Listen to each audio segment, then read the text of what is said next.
महाशिवरात्रि पर्व निराला, घोर दुखों को हरने वाला, परम मनोहर मंगलकारी, पावन पर्व सदा शुभकारी। फाल्गुन माह में कृष्ण पक्ष को चतुर्दशी तिथि को आए, जो पर्व महाशिवरात्रि कहाए। ये शुभ पर्व सभी को भाए।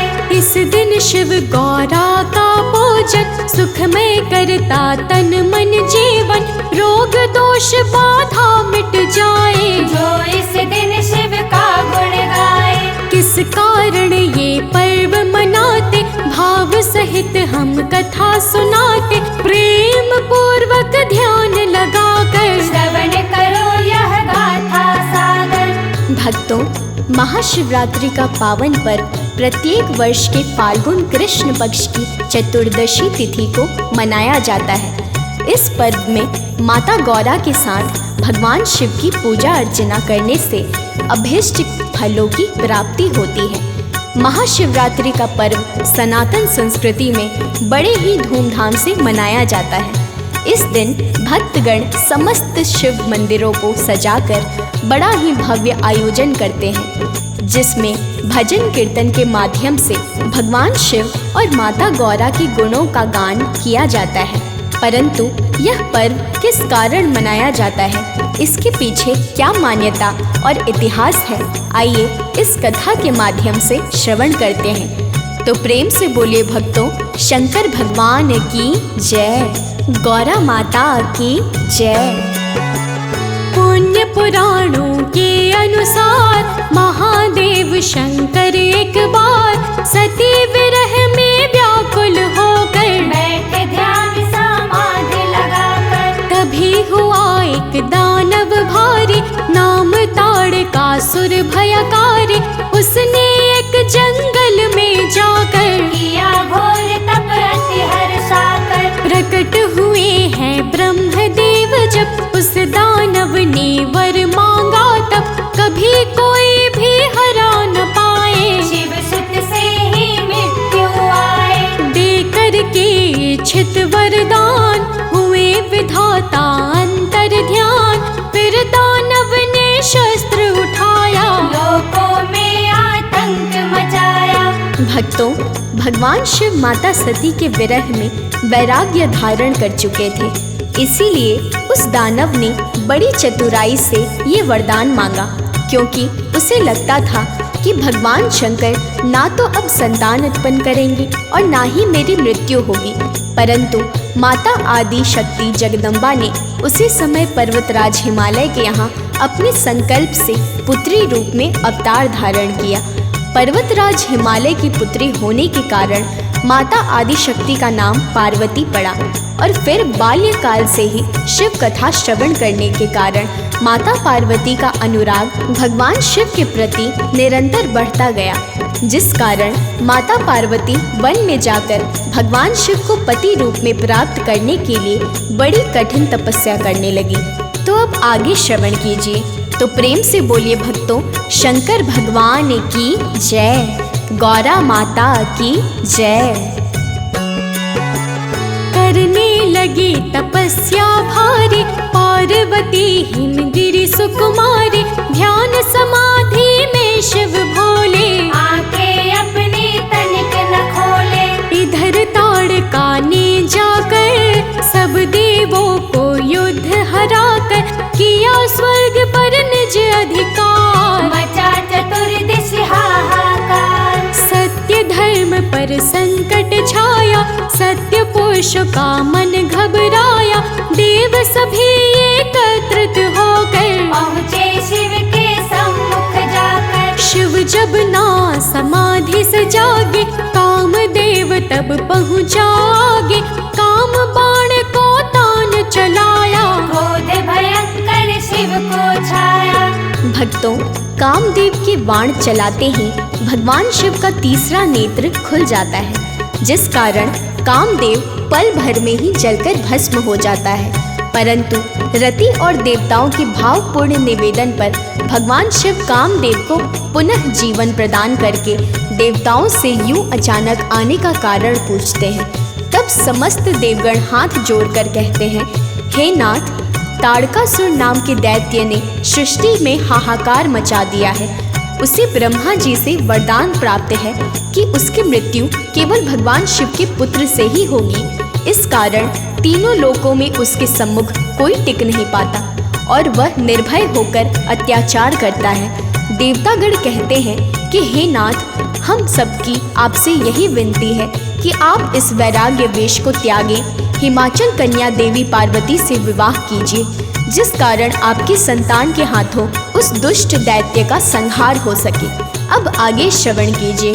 तो प्रेम से बोलिए भक्तों, शंकर भगवान की जय, गौरा माता की जय।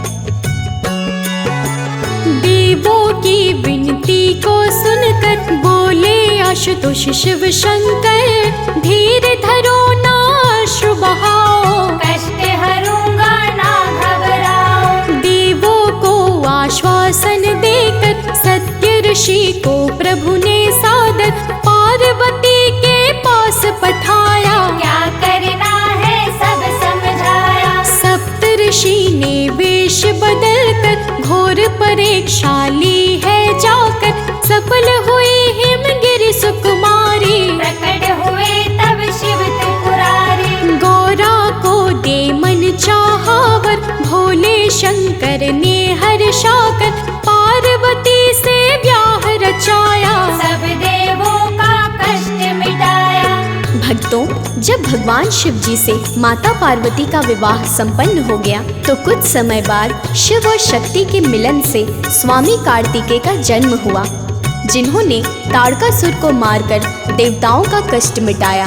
धार्मिक मान्यताओं के अनुसार फाल्गुन माह के कृष्ण पक्ष की चतुर्दशी को ही शिव गौरा का विवाह संपन्न हुआ था और इसी कारण प्रत्येक वर्ष इस तिथि को शिव गौरा के विवाह उत्सव के रूप में महाशिवरात्रि का पर्व मनाया जाता है। महाशिवरात्रि को व्रत करने से भगवान शिव की अपार कृपा प्राप्त होती है। तो आइए अब महाशिवरात्रि के व्रत कथा भावपूर्वक श्रवण करते हैं। तो प्रेम से बोलिए भक्तों, शंकर भगवान की जय, माँ गौरा की जय।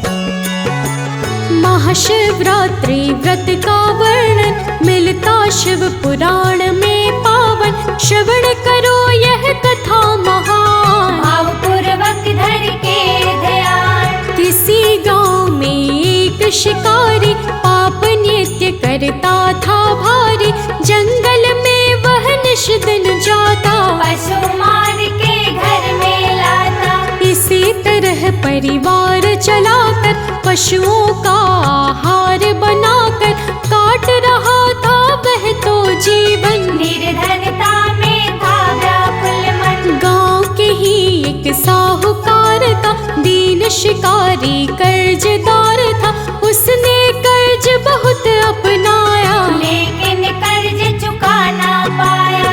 भक्तों, वह शिकारी बड़ा निर्धन था। धन के अभाव में उसने एक बार किसी कारणवश अपने ही गांव के एक साहूकार से कुछ कर्ज ले लिया, परंतु बहुत प्रयास करने के बाद भी वह शिकारी साहूकार के कर्ज को चुका नहीं पाया, जिस पर एक दिन क्रोधित होकर साहूकार ने उस शिकारी को एक शिव मठ बंदी बना दिया।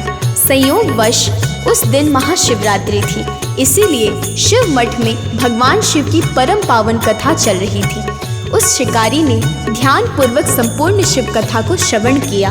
फिर जब उसे शाम के समय साहूकार के सामने पेश किया गया तो उसने बहुत कुछ सोच समझकर साहूकार को यह वचन दिया कि अगले दिन वह सभी कर्ज को चुकाकर मुक्त हो जाएगा।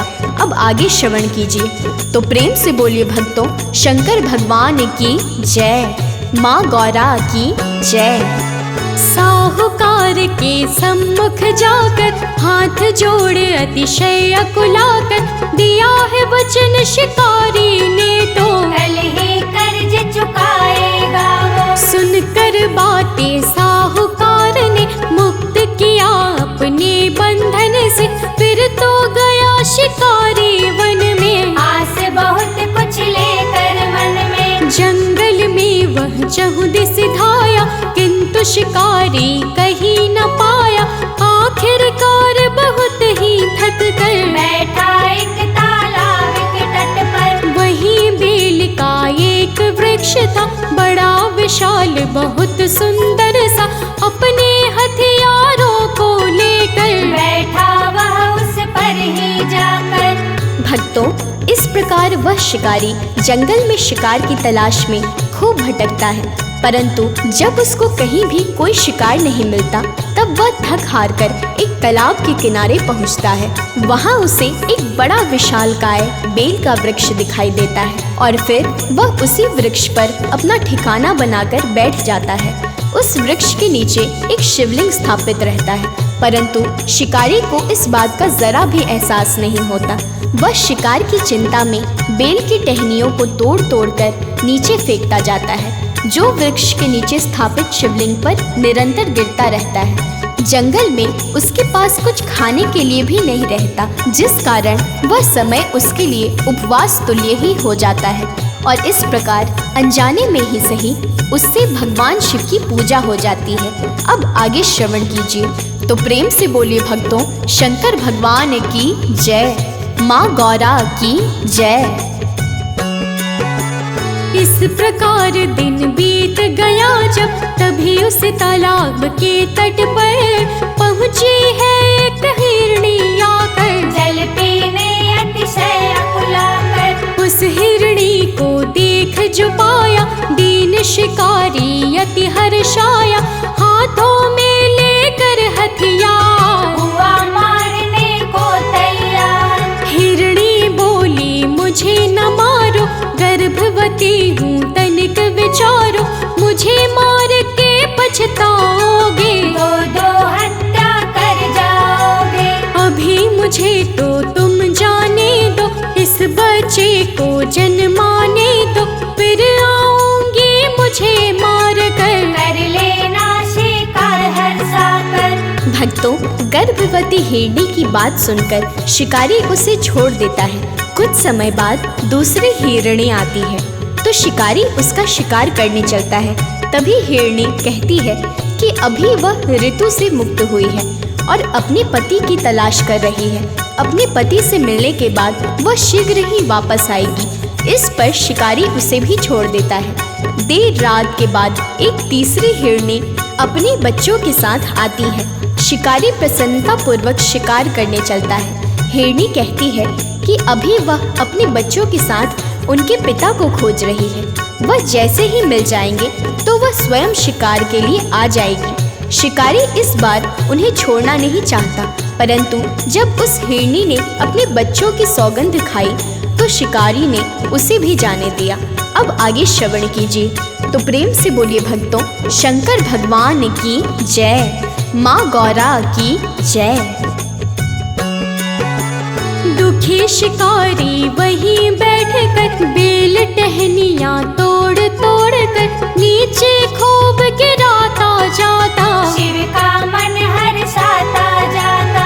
रात होने को आया जब हिरण वहाँ पर एक पहुँचा, तक हुआ शिकारी जो तैयार हिरण मारने को इस बार। बोला हिरण मुझे जाने दो, बच्चों से तो मिल आने दो, फिर आओ शिकार कर लेना, मुझे तुरंत मार तुम देना। शिव पूजा का हुआ प्रभाव, बदला उसका पूर्ण स्वभाव, करके दया हिरण को छोड़ा, हत्याओं से मुंह को मोड़ा।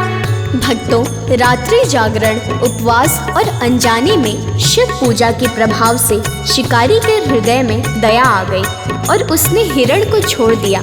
कुछ समय बाद हिरण का पूरा परिवार शिकार के लिए आ गया, परंतु शिकारी ने पश्चाताप करते हुए स्वयं हिंसा को त्याग कर उन्हें जाने दिया और दया मार्ग अपना लिया।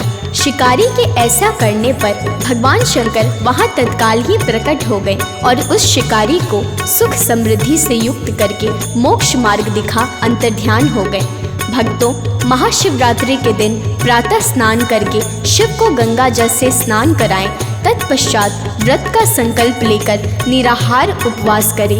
व्रत में शिव चालीसा, शिव सहस्त्र नामावली और शिव पंचाक्षर स्तोत्र का पाठ करें। इसके अतिरिक्त निरंतर भजन कीर्तन, रात्रि जागरण और ओम नमः शिवाय का जाप तथा शास्त्रोक्त विधि से शिव गौरा की एक साथ पूजा करें। ऐसा करने वाला भगवान शिव का कृपा प्राप्त करके मोक्ष का अधिकारी बनता है। अब आगे श्रवण कीजिए। तो प्रेम से बोले भक्तों, शंकर भगवान की जय, माँ गौरा की जय। महाशिवरात्रि को शिव शंकर प्रकट हुए थे खम्भ रूप धर। इस दिन शिवलिंग पे अभिषेक, हरता कोटिक कष्ट कलेश। वैवाहिक जीवन बन जाए, कठिनाई पथ में ना